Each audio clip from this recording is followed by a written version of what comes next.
Wa min dzalik, rahasia salat berikut, anna salata nurun lil mu'min fid darain, fid dunya wal akhirah. Salat itu nur. Kalau nggak ada matahari, nggak ada bulan, bisa lihat nggak? Nggak ada lampu, bisa lihat?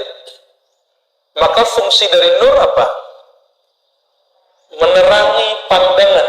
Maka jika disebut sholat itu nur di dunia dan akhirat, orang yang nur sholatnya kuat, dia nggak akan pernah panik di dunia. Yang panik itu orang yang gelap hatinya, karena dia nggak mau sholat. Dan sungguh aneh, zaman pandemi, ahli tahajud panik mau pandemi. Itu aneh bener itu. Mati juga ketakutan, bukan mati sama pandeminya. Ya, semoga mereka diampuni oleh Allah SWT. Tengkar masalah masker, lu ramai kan? Ya, antri di Indomaret. Saya menyaksikan cewek-cewek cantik bawa apa gagah-gagah. Itu menghardik orang cuma karena dekat dia. Jadi dulu tuh lebih mulia kentut daripada sendawa batu. Nauzubillah min, begitu hebat media itu merusak kita. An Abi Malik Al-Asy'ari qala Rasulullah sallallahu alaihi wasallam, at-tuhur syatrul iman wa subhanallah walhamdulillah tamla'an aw tamla' ma baina as-sama'i wal ard was salatu nur. Bersuci itu separuh iman. Subhanallah alhamdulillah memenuhi antara langit dan bumi. Maka orang yang zikirnya subhanallah bihamdi subhanallah alhamdulillah akan pernah miskin, saya jamin. Nah, jaminannya langsung dari Rasulullah SAW. Kenapa? Zikir dia memenuhi langit dan bumi. Kalau sudah memenuhi langit dan bumi, berarti malaikat kenal itu orang, Allah kenal itu orang, dan Allah nggak biarin orang itu hidupnya susah. Tetap harus punya asbabnya bekerja kayak apa, kayak ya, zahir aja. Ya, rezeki itu kan dua aja. Ada rezeki yang kita kejar, ada yang rezeki ngejar-ngejar kita. Pilih mana? Maunya dikejar ya? Sok ganteng, sok cakep ente. Yang dikejar sama dunia itu orang yang dia nggak minat sama dunia.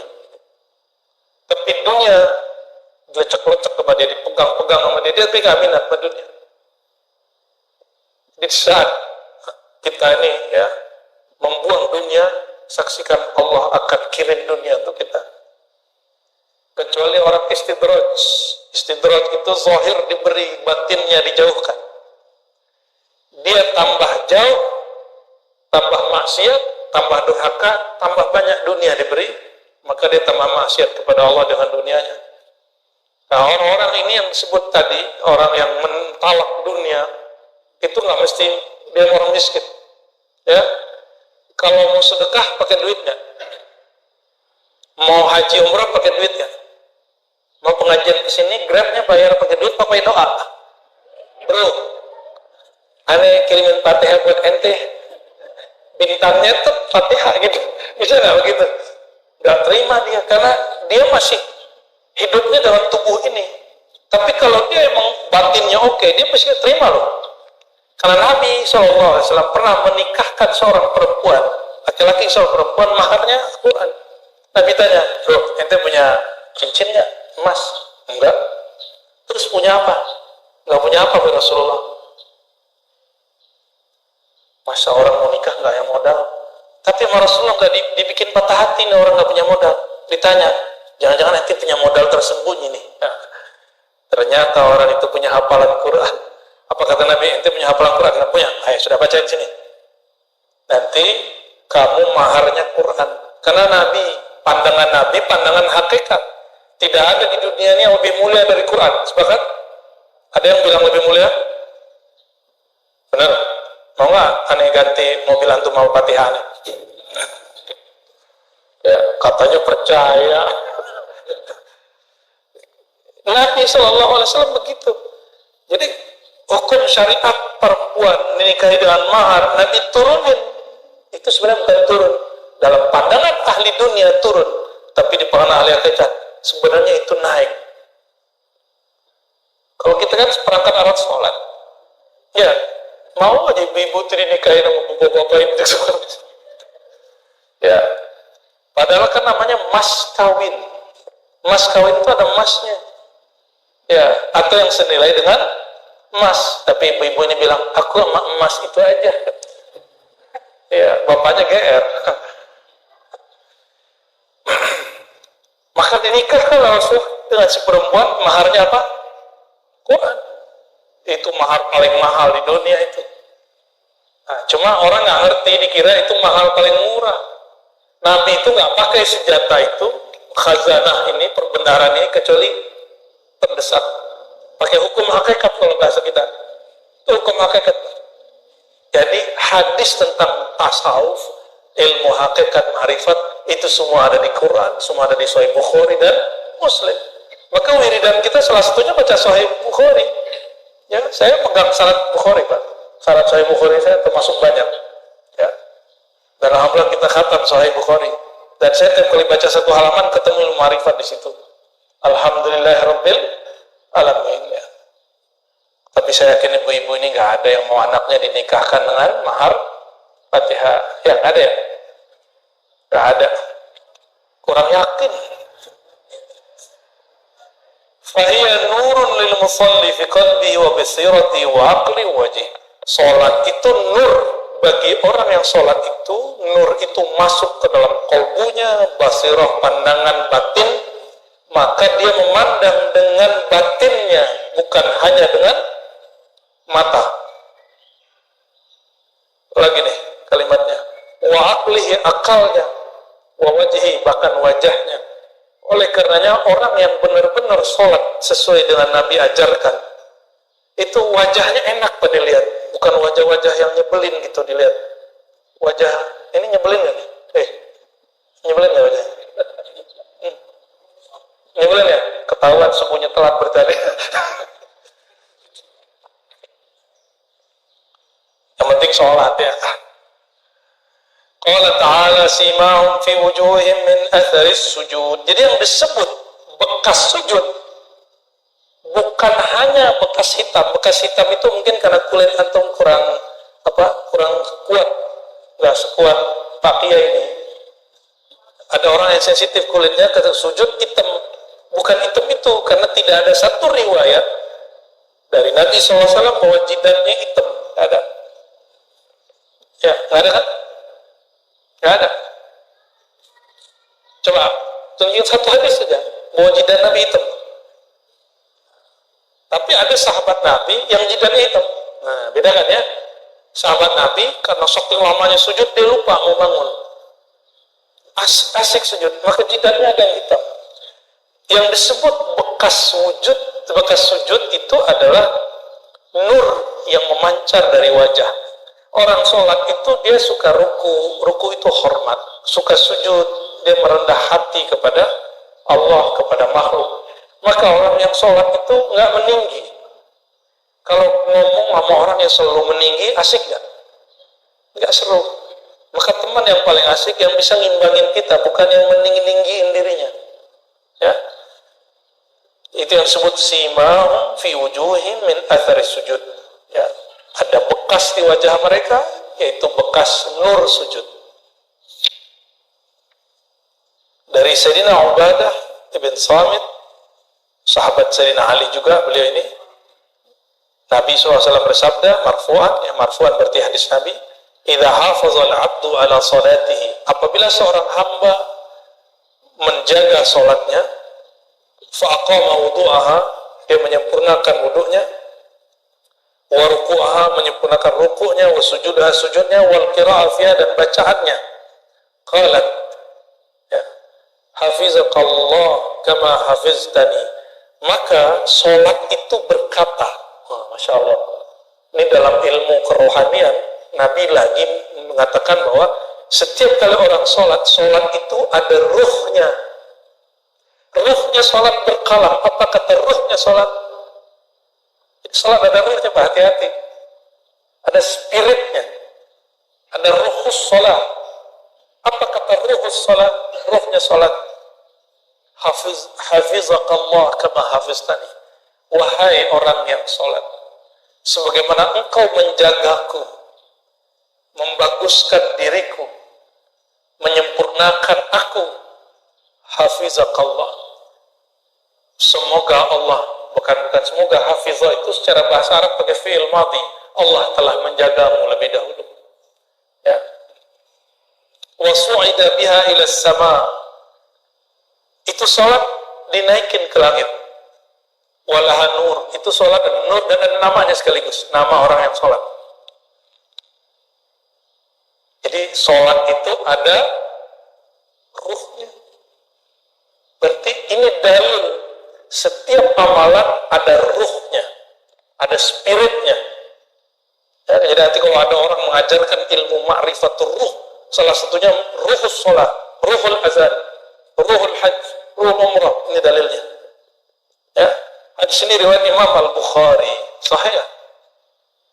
Kalau Bukhari di Sahih Bukhari nggak sahih, ente buat hadis sahih sendiri. Wahia nurun lil mu'min fi hasyrih wa 'ala as-sirati wa jami'i barazikhil akhirah. Salat itu menjadi nur tidak hanya di dunia tadi yang naik dia bicara, tapi salat itu juga jadi nur bagi seorang mukmin di padang mahsyar, di sirat. Sirat itu gelap. Sirat itu bukan benang gitu ya. Itu cuma bahasa majazi. Dalam hadis Muslim dikatakan susahnya perjalanan sirat. Sirat itu seperti bukit. Pernah melihat orang YouTuber tapi hiking terus mendaki gunung yang gunung itu begini ke atas dan dia jalan di situ. Pernah kebayang? Nah, tipis sekali. Itu yang disebut sirat dalam hadis Nabi. Dan dia ada turunnya dan naiknya, tipis sekali. Dia kemana macam-macam bisa jatuh. Itu yang disebut sirat. Jadi jangan dibayangin rambut dibelah 7. Itu bahasa qiyas di hadis. Kecilnya jalan itu seperti rambut. Ya, yang sangat halus sekali yang dibelah-belah, begitu dalam hadis Muslim. Bukan rambut terus dibelah 7. Ini karena ya mohon maaf ya, dulu orang mengajarkan agama plus dongeng. Nah kita insya Allah akan mencoba mengajarkan agama bukan hanya dengan cerita, tapi juga mengajarkan tentang hakaiknya, ontologinya, teologinya, ya, tentang bangunan ilmu yang ada di dalamnya. Sehingga semakin ngaji bukan semakin dicokokin dengan doktrin, tetapi semakin tasdiknya itu bukan karena taklid, tapi karena kesadaran batiniah kepada Allah Subhanahu wa Ta'ala. Jadi sirat itu nanti gelap sekali. Wa jami' barazikil akhirat, dan alam-alam penantian di akhirat itu sangat gelap. Dan yang meneranginya orang yang sholat di sini. Maka kalau dibuat paralel, ini alam ini paralel, Bapak Ibu. Ada teori alam paralel, tapi mereka terjebak pada materi. Alam paralel itu gini, antara dunia dan akhirat itu sama geraknya. Orang yang hari ini sholat, maka di jam yang sama nanti di akhirat dia bercahaya. Orang yang hari ini maksiat ngambil hak orang, di jam yang sama nanti di akhirat nanti dia punya masalah. Itu yang disebut dunia paralel dalam akidah Islam. Ya, jadi kita nggak nolak istilah paralel itu, tapi bukan dengan definisi orang-orang eksak itu, tapi dengan definisi keimanan. Ani bin Umar, dari Sayyidina Abdullah bin Umar radhiyallahu ta'ala anhu, anna Nabi sallallahu alaihi wasallam dzakara shalah, qala, ya, Nabi menceritakan salat lalu sampai pada kalimat man hafaza 'alaiha, siapa yang menjaga salat, kanat lahu nuran, maka dia dapat 3, 1 nur, 2 burhan, 3 najah. Nur cahaya, itu sudah kita jelaskan. Yang kedua burhan, burhan itu argumentasi. Nanti di akhirat itu ada mahkamah, ada pengadilan. Nanti orang itu diperiksa oleh penyidiknya. Jadi mahkamah sekarang, kalau di polisian itu apa namanya, penyidik ya. Itu orang-orang itu sebenarnya imitasi dari alam akhirat yang hakiki. Yang aslinya di akhirat. Maka keadilan hakiki cuma di akhirat, kalau di sini enggak. Maka karena di akhirat ada syafaat, di sini ada orang nyari backing, pelindung. Sama itu mirip-mirip. Maka pelindung ini ada yang soheh, ada yang nyogok. Ada yang beneran dia dijaga, ada yang dia pemulus. Ada yang kalau kata ulama dalam Jamul Jawami dan syarah-syarahnya, Kita itu hak kita tapi diambil orang. Terpaksa kita kasih pelicin sama orang itu. Oleh sebagian ulama dibolehkan. Benar ya Pak Kiai? Maka orang NU itu menganggap kolusi itu tidak semuanya kolusi. Menganggap nepotisme itu tidak semuanya jarimah. Ada yang mustasnaya, pengecualian. Nah itu nanti tanya ke beliau ini pakar bahsul masail ya. Ya biar kita kasih beban sama Kiai. Itu burhan. Maka orang yang sudah punya sholat di dunia, dia punya burhan. Apa arti burhan tadi? Argumentasi. Nanti ditanya-tanya sama malaikat. Malaikat tuh kalau nanya, nggak ada apa-apanya penyidik dari kepolisian sama KPK, nggak ada apa-apanya. Kejaksaan lewat pas semua. Mereka tuh nanya itu betul-betul perfeksionis. Itu malaikat. Karena dia makhluk nur dan dia bergerak lurus. Jadi jangan coba main-main. Mumpung di sini bisa ya hati-hatilah. Takut nanti di sana dikerjain ya. Burhanan, maka sholat mesti jujur dalam sholat kita. Ya. Fatihahnya belum beres sudah waladhdallin amin, waladhdallin amin. Itu orang korupsi itu. Wa najatan yaumal qiyamah. Yang ketiga najah atau najatan, bukan pakai hak tapi ta marbutah. Najatan. Dia terbebas selamat di hari akhirat. Ya. Ini hadis riwayat Imam Ahmad dan disahihkan oleh Imam Ibnu Hibban ya. Lalu ditambahkan di sini, ini panjang sekali riwayatnya. Di antara kekhususan salat di alam kubur, annaha tahutul musalli wa tahfazuh. Salat itu nanti akan datang menghubungi orang yang mati itu. Tuh, kuburan sepi nggak? Enggak Pak. Sepi itu bagi orang yang punya sholat. Maka orang-orang yang bilang saya ahli hakikat gak sholat itu sepi dari kuburan itu. Ya, sepi dia. Gak ada teman dia itu orang. Innal mayyita idza rudi'a fi qabri wa innahu yasma' khafqa ni'alim hina yuwalluna mudbirin fa in kana mu'minan kana tasalla 'inda rasihi. Orang beriman, orang yang mati, itu kalau mati bisa dengar telapak kaki. Dan itu hadisnya ada di Sahih Bukhari, kalau ini yang Tabrani. Ini dalil bahwa orang di dalam kubur mendengar orang yang datang atau pergi. Tidak seperti yang diyakini kelompok hari ini yang melarang-larang ziarah kubur, ya, bahwa mayat gak tahu apa-apa, mati-mati aja. Hatta Rasulullah gak dengar katanya. Itu orang gak punya adab kepada baginda Nabi Muhammad SAW. Ya. Maka sholat berdiri di kepalanya, duduk di kepalanya. Jadi di mana posisi sholat nanti orang yang sedang di kuburan, di dalam kubur, sholat di bagian kepala. Inda ra'si, as-siyam an yamini, puasa di sebelah kanannya, wa qatni zakah an shimali, zakat di kirinya, wa kana fi'lul khairat min as-sadaqah was-silati wal ma'ruf wal ihsan ila an-nas inda rijlaihi. Lalu amal sunat lain itu di bagian kakinya. Kalau sudah begitu, kalau ditanya oleh malaikat Munkar Nakir, kamu bayar zakat nggak? Nanti yang jawab siapa? Yang sebelah mana? Kiri. Ditanya kamu puasa nggak? Yang jawab siapa? Kamu sholat nggak? Yang jawab? Jadi ini nggak perlu jawab. Nah, itulah wali Allah. Wali Allah itu nanti ketika di alam kubur dia nggak perlu jawab. Yang jawab nanti semua. Ya, kamu percaya Nabi Muhammad nggak? Datang sholawat. Kamu percaya Allah nggak? Kata dia, ente buka aja isi hati aneh. Selesai sudah. Semuanya selesai. Ya. Maka orang-orang yang betul-betul meninggalnya husnul khatimah, dia masuk kubur itu rehat. Dia nggak perlu menjawab. Tapi kalau mukmin yang belum jelas amalnya nggak istiqomah, wah itu masih ada fotonya. Lama itu. Jadi pertanyaan malaikat itu lama sekali. Coba, saya masih ingat, katanya Prof. Yusril Iza Mahendra itu ditahan SIM-nya sampai 7 tahun. Baru dipanggil di pengadilan. Kalau ada satu kasus masuk, itu lama nggak urusannya? Mulai dari penyidikan sampai kemudian masuk pengadilan, lama nggak? Yang pernah berurusan sama kita ngurus Pak, ngurus alih tanah surau buaran yang cuma 3.000, udah setahun belum beres-beres.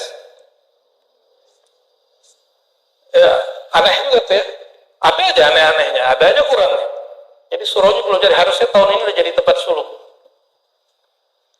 Tangerang Selatan tuh, nggak tahu apa masalahnya. Ya, semoga bulan depan beres, ya, langsung kita bikin surau. Ya, nanti bisa ngaji, zikir di sana, suluk di sana, zikir thariqah di sana, insya Allah. Biar temannya nanti banyak di kuburan. Sales.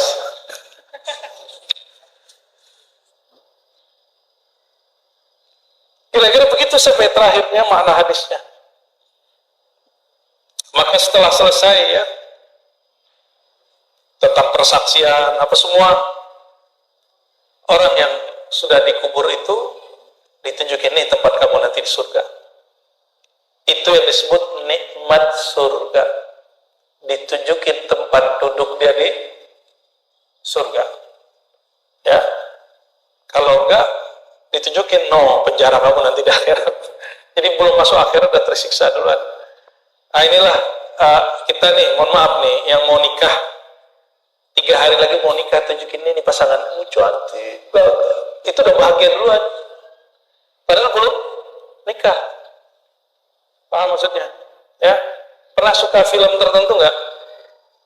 Ya, pulang pergi kerja, filmnya masih di rumah. Atau ada serial yang belum selesai. Itu mau pulang kebayang bukan istri. Yang kebayang apa? Ntar gue mau khatamin nonton gitu. Jadi dia suka dengan apa yang mau dia lihat gitu. Bapak Ibu saudara-saudara, kalau Allah, ini hadisnya panjang tapi intinya kira-kira seperti itu. Fayazdadu ghibtatan wa surura. Maka orang itu setiap hari, setiap pagi sore dilihat ini surgamu. Ini surgamu. Maka dia tambah bahagia, tambah bahagia, tambah bahagia. Nah, sebelum di sana bahagiakan dulu di sini. Nah, gimana caranya? Bagusin sholatnya. Saya lihat ini wajahnya sudah wajah-wajah sholat nih. Kayak ya, tapi belum menyempurnakan hak-haknya sholat, itu aja belum. Ya, maka mulai sholat itu pakai adab batiniah dan zahir. Batinnya dipakai, zahirnya dipakai.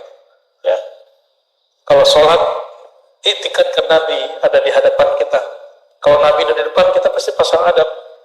Kalau nggak bisa membayangkan Nabi, bayangkan guru ngaji kita yang dulu ngajarin sholat ada di depan. Itu namanya Rabitatul Nabawi, ya. Rabitah, terikat kalbu kepada Nabi Muhammad sallallahu alaihi wasallam, ya. Barangkali itu semoga bermanfaat. Ini termasuk agak panjang nih penjelasannya, 2 halaman doang padahal, ya. Ada tanya jawab? Oke.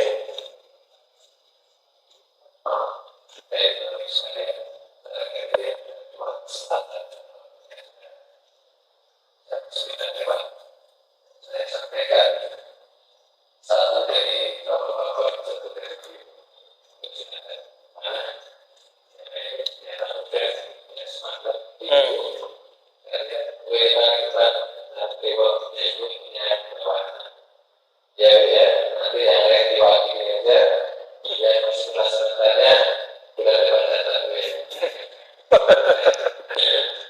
Itu sales juga ya. Assalamualaikum. Iya.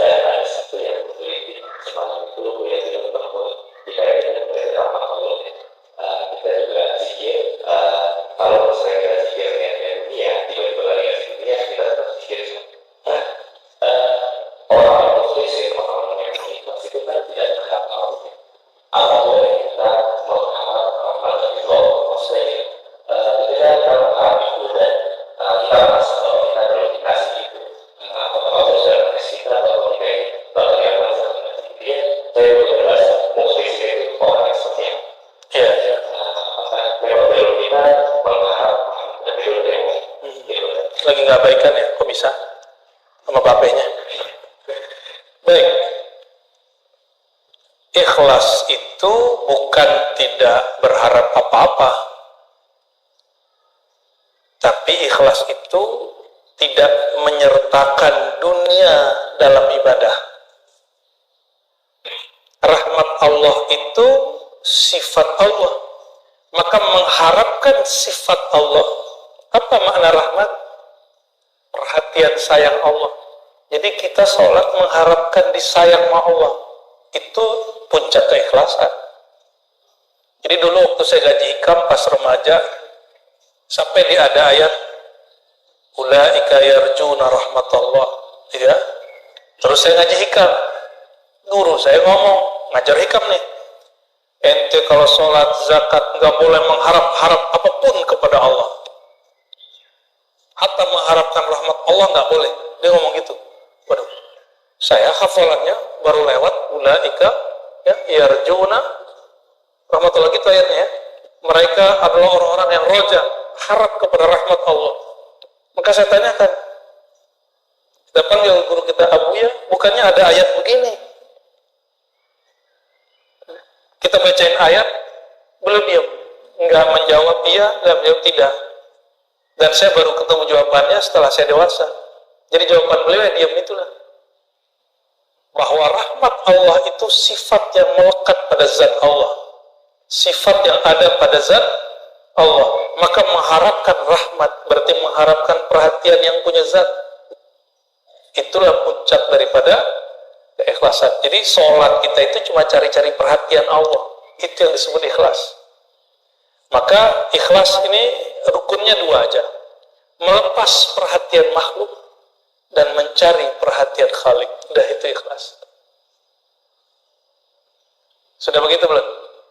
Kalau mau posting apa, nggak berharap di like orang gitu ya. Walaupun harap-harap cepat juga kok nggak ada yang like gitu ya. Apa nih Kiai? Oke.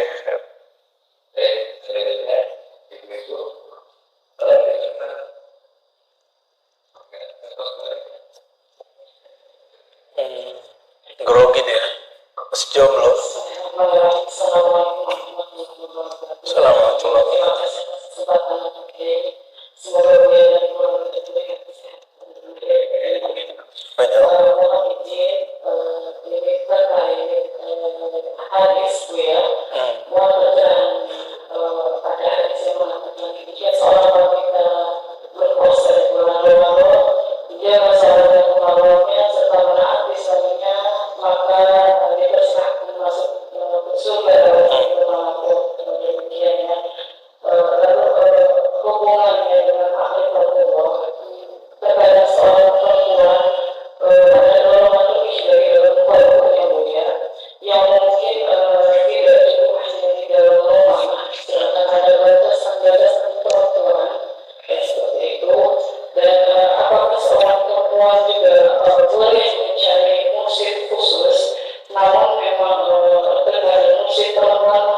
Ini para suami-suami, senang nggak istrinya ngaji?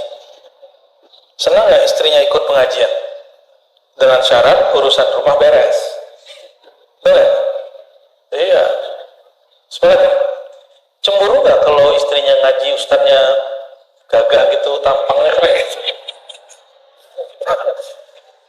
Iya, ada yang cemburu soalnya. Kok gurunya cakep?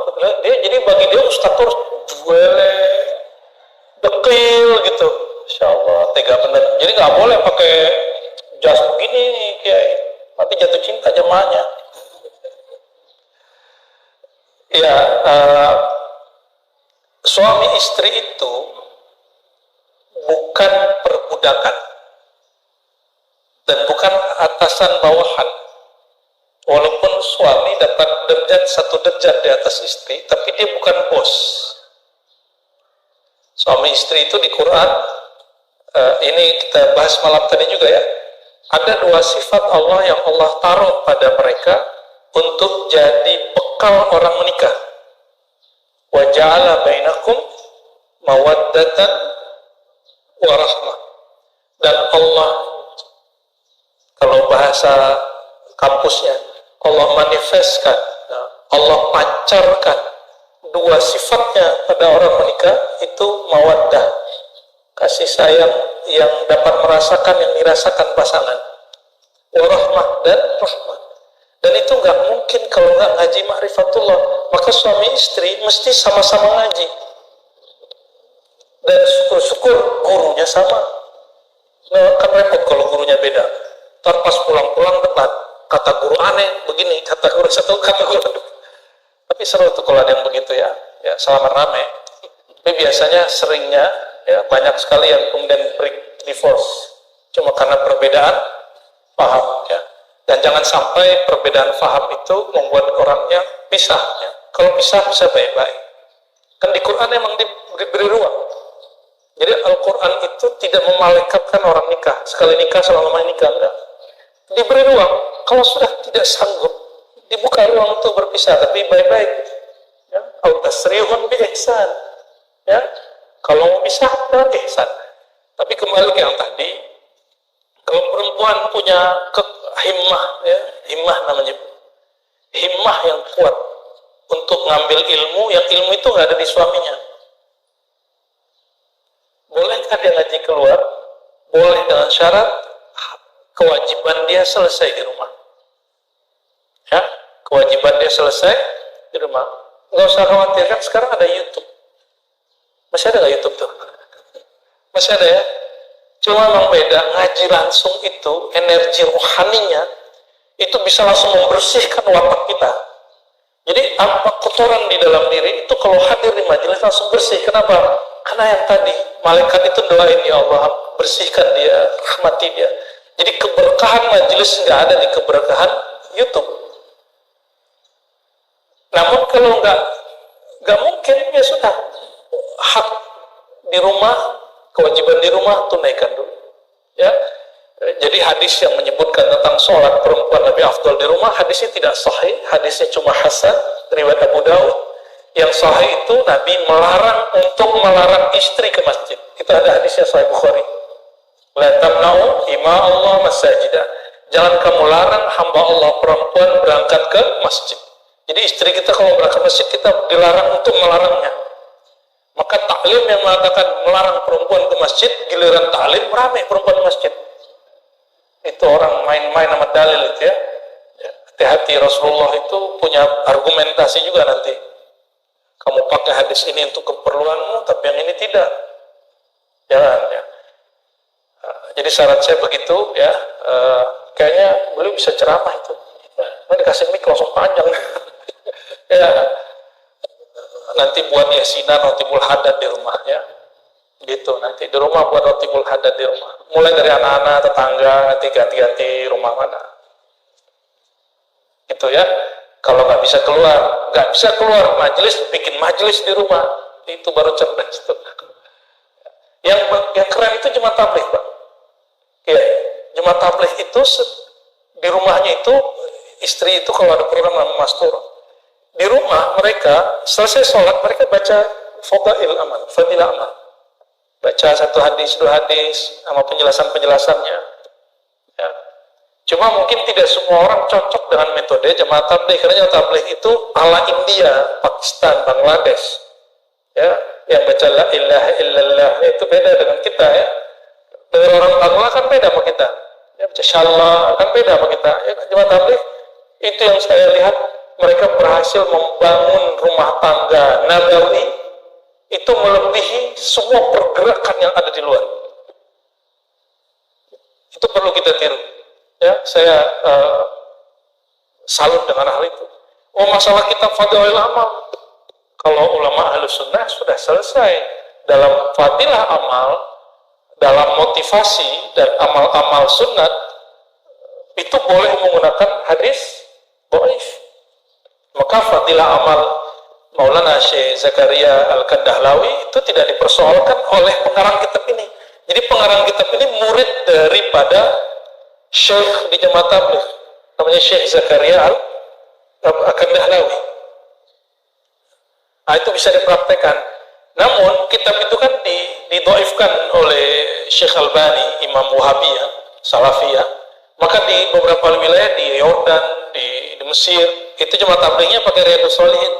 Jadi habis sholat mereka yang dibaca Riyadhus Shalihin. Tapi kalau saya penikmat fadilah amal itu luar biasa. Kita insya Allah mengerti mana yang sahih tidak sahih. Dan di situ ada hadis di dalam kurungnya dijelaskan pakai bahasa Arab hadisnya sahih tidak sahih. Ya. Jadi kalau nggak bisa keluar buat majelis di rumah. Ya, sama anak-anak tuh suruh dia baca gitu. Beli fadilah amal atau Riyadhus Shalihin. Barangkali